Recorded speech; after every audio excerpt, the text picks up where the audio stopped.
alaykum, hurmatli tinglovchilar. O'tgan darsdagi ishimizni davom ettiramiz. Mana o'tgan darsimizda tuman chegarani chizib qo'ygandik. Tuman chegaramizda e'tibor qilsangiz, bu ikkalasi mana tutashmay qo'ygan. Buni qanday to'g'rilaymiz? Joyini o'zida to'g'rilab ketamiz. Mana editni ustiga bir marta bosamiz. Editning yonida mana kichkina streka bor. Edit tools mana shu mishkani bossak, mana bu yerda ustiga olib kelib bosamiz shuni. Xohlaganingizga. Ikki marta tez bossak, mana nuqtalar, qayerlardan nuqta to'shab qo'ygan bo'lsa, o'shani ko'rsatadi. Nima qilamiz? Buni shunday ustidan nuqtani ustidan bosib turamizda, shunday olib kelib ustiga qo'yib qo'yamiz. Qayerga? Hozir bu yerga mana. Ko'rdingizmi? Bo'ldi. Ekran ochiq rengiga bosib iladi. Bog'lash bo'ldi. Bu nima kerak? Xatoliklarni kamaytirish uchun. Bo'ldi.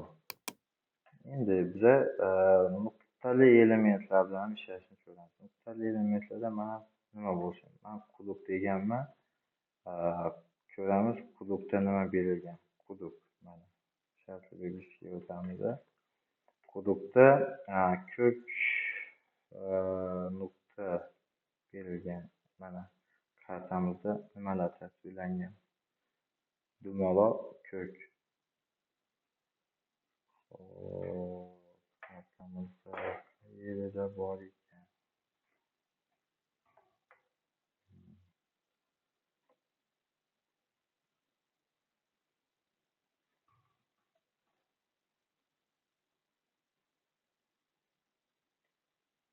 Men hozircha ko'rmadim.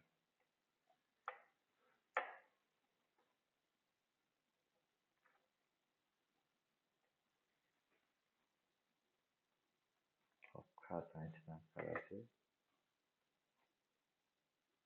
bitta bor ekan.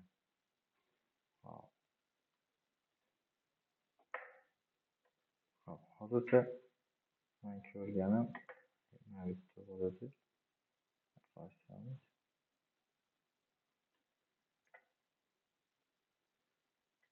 Suv omborini belgilab turaveramiz. Ya'ni mana shartli belgida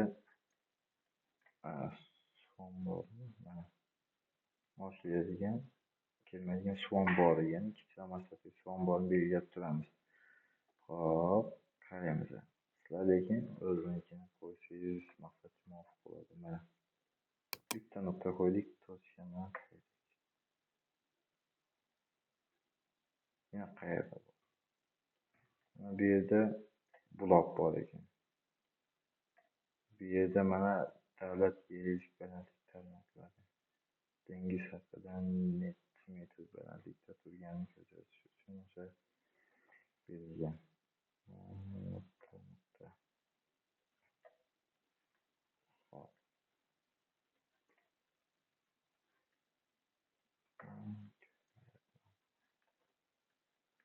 Hop, qaraymiz.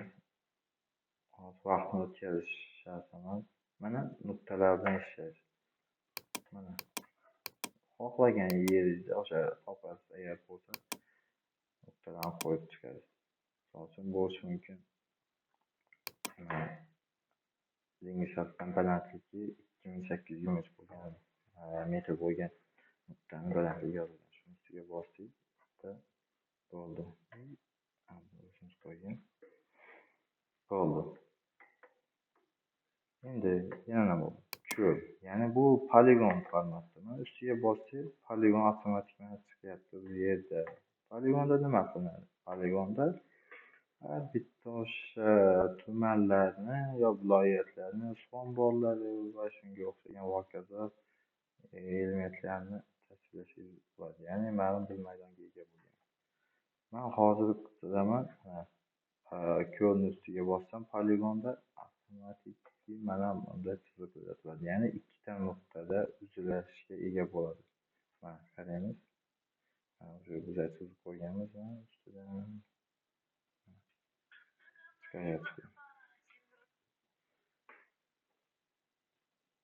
Mana boshlaymiz.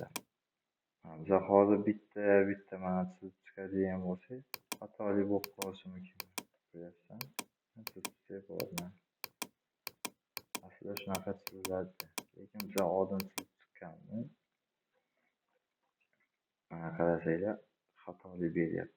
Chunki biz hozir bir nuqtani bu yerdan qo'ydik, ikkinchisini bu yerdan. Lekin oldingi chiziqda qo'yganimizda sal bu yoqroqdan o'tgan. Mana bu yerda o'tgan. Xatoli bo'ladi. Ya'ni qarang, nima deyapman.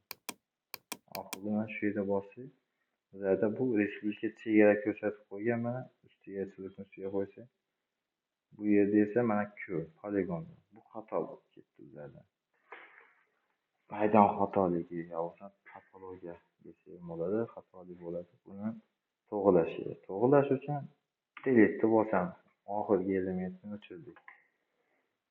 Ko'lni qaytadan bosamiz ustiga va bu yerda editorni o'ng tarafidagi mana bu ko'rinayotgan sizlarga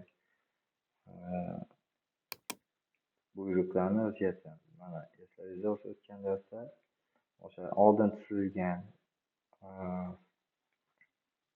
qatlamdagi ma'lumotlar bo'ladigan bo'lsa, mana buni bitta bossangiz, mana bosib qo'yamiz, belgiladi. Avtomatik o'zini ustidan yuzgazib chizish mumkin. Ya'ni mana qarang, chizyapti. Birga bir nisbatda chizadi. Bitta bosib turamiz. Qizil nuqtasiga bosamizda mana yana aylantiramiz. Mana bitta bosdik. Qizil nuqtaga bosdik. Faqat bunda nima bor?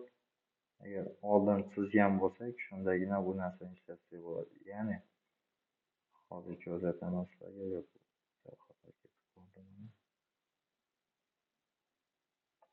Yaqinlashtiradigan bo'lsak, bitta bosib turamiz.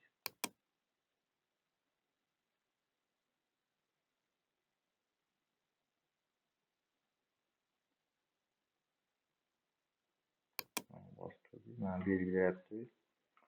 Mana birga bir nisbat ustidan yurgazyapti. Ko'ryapsizmi? Xatolik bo'lmaydi shunda. Bo'ldi, mana Toshkent viloyatini ajratdi.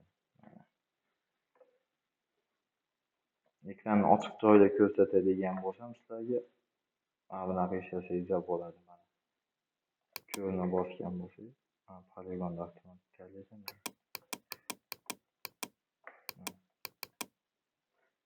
Yolg'onsam sizlar bunda chizsangiz bo'ladi. Mana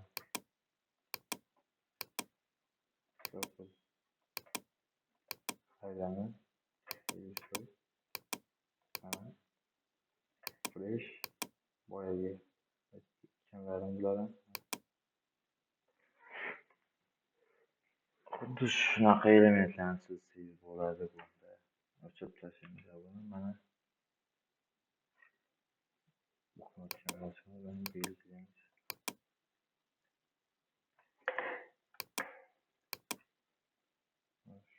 O'chmayapti.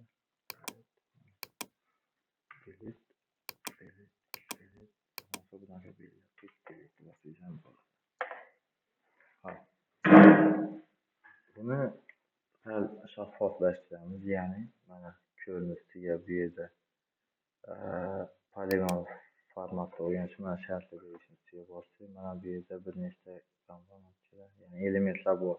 Bundan bularni qo'yib olsangiz, mana misoli bor. Mana boshqacha rangga o'tyapti. Har bittasini shartli belgilari mavjud. Shunga qarab o'zingiz bemalol o'zgartirsangiz bo'ladi. Biz hozir nima qilamiz? Shaffoflashtiramiz. Qo'llar cheti qanaqa bo'lsin, qizilda bo'lsin.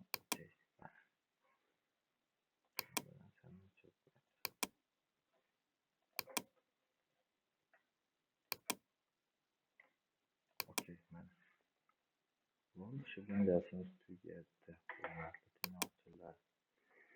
Keyingi darsda yana davom etamiz. Hozircha shu narsalarni o'rganib turasizlar.